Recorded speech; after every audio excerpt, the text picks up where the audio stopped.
Hello दोस्तों, मैं मनोज कुमार स्वागत करता हूं अपने इस YouTube चैनल स्टूडेंट क्रिएटर पर। दोस्तों, आज हम लेकर उपस्थित हैं इंग्लिश का बहुत ही महत्वपूर्ण टॉपिक, जिसमें आप सीखने वाले हैं use of has, have, had का इस्तेमाल। दोस्तों, यदि आप इंग्लिश बोलना चाहते हैं तो ये इतना इम्पोर्टेंट टॉपिक है कि आपके डेली यूज़ इंग्लिश में इन सभी टॉपिक से हेल्प मिलने वाला है। तो चलिए इसे हम बेसिक से बिल्कुल जानते हैं, एकदम बेसिक से जानते हैं। तो चलिए यहाँ पर दिया हुआ है यूज़ ऑफ हैव, हैज़ और हैड का इस्तेमाल। हैव, हैज़ और हैड, और इसके बाद में हम टू प्लस V1 का इस्तेमाल करते हैं। तो इन सभी चीज़ का प्रयोग करने के लिए हम यहाँ पर स्ट्रक्चर एक फॉलो करेंगे। क्या फॉलो करेंगे? स्ट्रक्चर, यानी बनाने के नियम, यानी सेंटेंस को हम कैसे बनाएंगे, कैसे उसको फॉर्मेशन में लाएंगे, इसके लिए हमारे पास एक स्ट्रक्चर दिया गया है। सबसे पहले ये जान लेते हैं कि हैज़ और हैव का इस्तेमाल, यानी हैव और हैज़ का इस्तेमाल हम प्रेजेंट में करते हैं। यानी प्रेजेंट में जब कोई वाक्य प्रेजेंट में हो तभी हम हैव और हैज़ का इस्तेमाल करते हैं, और यदि कोई वाक्य पास्ट में दिया गया हो तो वहाँ पे हम हैड का इस्तेमाल करते हैं। ध्यान देना है, यदि कोई वाक्य प्रेजेंट टेंस में हो, प्रेजेंट में, तो हम हैज़ और हैव का इस्तेमाल करेंगे, और नहीं तो यदि कोई सेंटेंस पास्ट में दिया रहे, पास्ट में यानी बीते हुए समय में, तो वहाँ पे हम हैड का इस्तेमाल करेंगे, और इसके बाद हम टू प्लस वर्ब 1 का इस्तेमाल करेंगे। तो यहाँ पर आप देख रहे हैं कि स्ट्रक्चर क्या है कि सबसे पहले हमें सब्जेक्ट चाहिए। सब्जेक्ट का मतलब क्या होता है? डूअर होता है। क्या होता है दोस्तों? डूअर। डूअर मतलब काम करने वाला। जैसे मैं खा रहा हूँ तो मैं खाने का काम कर रहा हूँ, और खा रहा है कौन? मैं, तो मैं डूअर हुआ। यहाँ पे लिखा हुआ है सब्जेक्ट के बाद में अगर सेंटेंस प्रेजेंट में हुआ तो हैव और हैज़ का इस्तेमाल करना है, और यदि सेंटेंस पास्ट में हुआ तो हैड का इस्तेमाल करना है। ठीक है दोस्तों। इसके बाद यदि सेंटेंस यानी आपका वाक्य नेगेटिव हुआ, यानी नहीं का प्रयोग हुआ, नकारात्मक जिसे बोलते हैं, तो नॉट का इस्तेमाल करना है, नहीं तो छोड़ देना है, कोई बात नहीं। और उसके बाद हम टू का इस्तेमाल करेंगे, और याद रखना है टू के बाद हमेशा V1 का इस्तेमाल होता है। V1 से मतलब है क्रिया का पहला रूप। V1 का मतलब क्या है? क्रिया का पहला रूप। उसके बाद में हम अदर वर्ड का इस्तेमाल करेंगे। अदर वर्ड का मतलब ये हुआ बाकी के अन्य शब्द। तो ध्यान रखना है इस स्ट्रक्चर को। सबसे पहले सब्जेक्ट, हैज़ हैव प्रेजेंट में, हैड पास्ट में, अगर नॉट है तो लगाना है, नहीं तो छोड़ देना है। उसके बाद में टू का प्रयोग करेंगे, टू के बाद में V1 का प्रयोग करेंगे, और अदर वर्ड का इस्तेमाल करेंगे। इस प्रकार आपका सेंटेंस 100% सही हो जाएगा। तो चलिए हम कुछ सेंटेंस का जिक्र कर लेते हैं। उससे पहले हम ये जान लेते हैं कि कहाँ पर हम हैज़ का इस्तेमाल करेंगे और कहाँ पर हैव का इस्तेमाल करेंगे। सॉरी, हैव का और हैज़ का, ये जान लेते हैं, क्योंकि ये भी जानना बहुत ज़्यादा ज़रूरी है।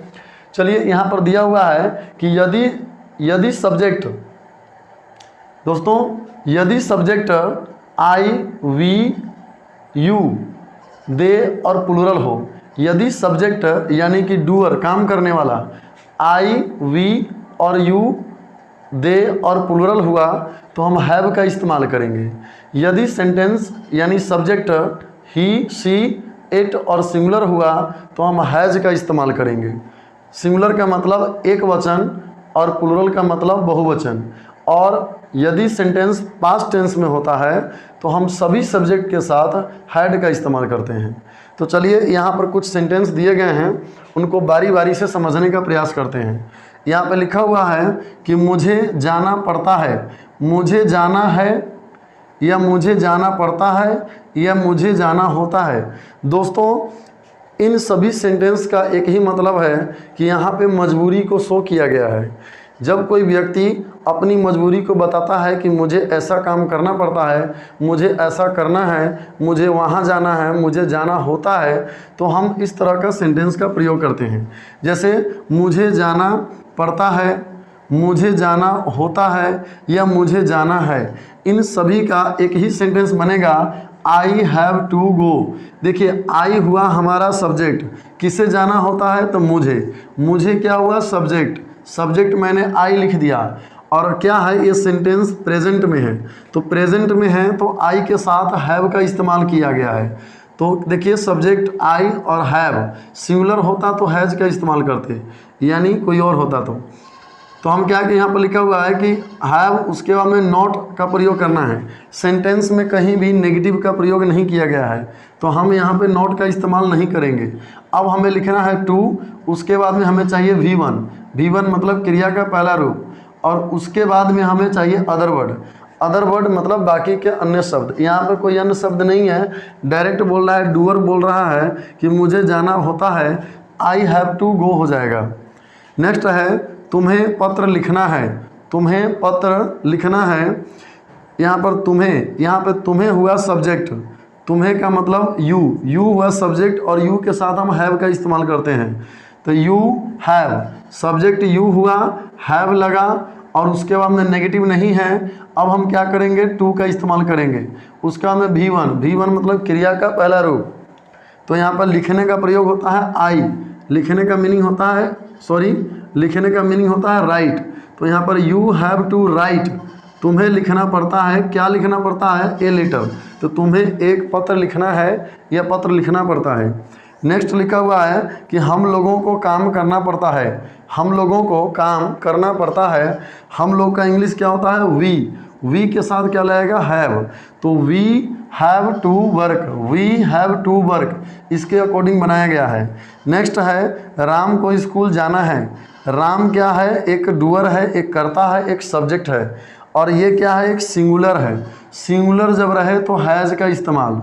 तो राम हमारा हो गया सब्जेक्ट, और राम के साथ हैज़ का इस्तेमाल किया, और उसके बाद में नेगेटिव नहीं है इसलिए टू का इस्तेमाल। Ram has to go to school, राम को स्कूल जाना है, Ram has to go to school. Next है मोहन और राम को पढ़ना पड़ता है। मोहन और एक राम, ये दोनों मिलकर प्लूरल बना रहे हैं। प्लूरल मतलब बहुवचन के लिए हम क्या करेंगे, हैव का इस्तेमाल। तो हमारे पास सब्जेक्ट क्या हुआ, मोहन एंड राम, ये हमारा सब्जेक्ट हो गया। और जब सब्जेक्ट प्लूरल है तो हम हैव का इस्तेमाल करेंगे, और Mohan and Ram have to read हो जाएगा। टू यहाँ पे लगा, और पढ़ने का इंग्लिश रीड होता है। नेक्स्ट लिखा है कि उसे नाचना है। किसे नाचना है, उसे नाचना है। तो यहाँ पे उसे मतलब ही का प्रयोग होगा, और ही मतलब ही के साथ क्या लगेगा, हैज़। तो ही हैज़ टू डांस, उसे नाचना है, ही हैज़ टू डांस। उन लोगों को मैच जीतना है, उन लोगों का इंग्लिश क्या हुआ, दे हुआ, और दे के साथ हम प्लूरल लगाएंगे। तो they have to win the match, क्या हो जाएगा, they have to win the match.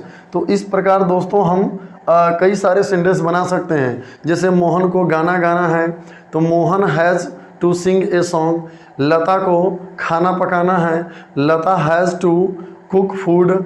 मुझे घर जाना है, I have to go home. ठीक है, मुझे पढ़ाना पड़ता है, आई हैव टू टीच। मुझे बच्चों को पढ़ाना पड़ता है, I have to teach the children. है ना दोस्तों। तो चलिए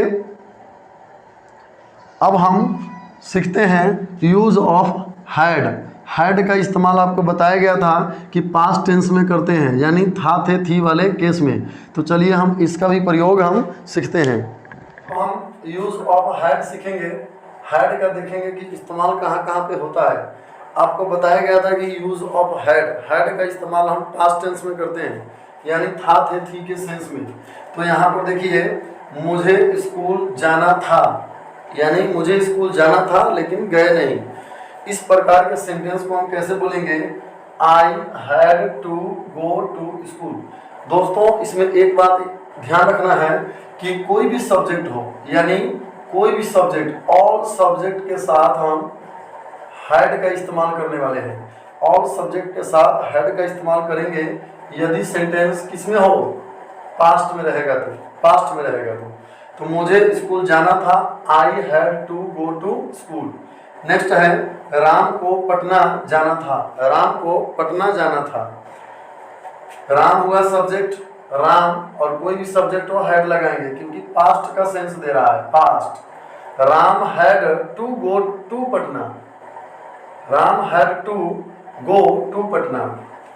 नेक्स्ट है हम लोगों को काम करना पड़ता था। हम लोगों को काम करना पड़ता था। पहले हम पढ़े थे कि हम लोगों को काम करना पड़ता है, अब हम पढ़ रहे हैं कि हम लोगों को काम करना पड़ता था। हम लोगों को मतलब वी। हम लोग का इंग्लिश क्या हो गया? वी के साथ had. We had to work. Work का मतलब काम करना। सीता को गीत गाना था। Sita had to sing a song. Sita had to sing a song. Sita हुआ हमारा सब्जेक्ट, पास्ट की बात कर रहे हैं तो हैड लगाएंगे, नॉट नहीं है टू लगा देंगे। और हम क्या लेंगे? V1 मतलब सिंग। सिंग मतलब गाना। और ए सॉन्ग यहाँ पे नाउन हुआ यानी गीत की बात कर रहा है। नेक्स्ट है मुझे बच्चों को पढ़ाना पड़ता है। मुझे बच्चों को पढ़ाना पड़ता था। I had to teach the children. I had to teach the children. तो दोस्तों इस प्रकार हमने देखा कि use of had have, has और हैड का इस्तेमाल कहाँ कहाँ कर सकते हैं, और जो है कि इससे कुछ बनने वाले सेंटेंस को भी हमने जिक्र किया। आप इन टॉपिक को एक दो बार देख लीजिएगा और मेरी रिक्वेस्ट है आपसे कि नोट्स जरूर बनाते रहिएगा ताकि आपकी इंग्लिश जो है बहुत बेहतर बने और आसान बने। दोस्तों सिर्फ वीडियो देखने से और सुनने से नहीं होगा, इसे आपको नोट्स बनाकर एक दो बार रिवाइज करना पड़ेगा। दोस्तों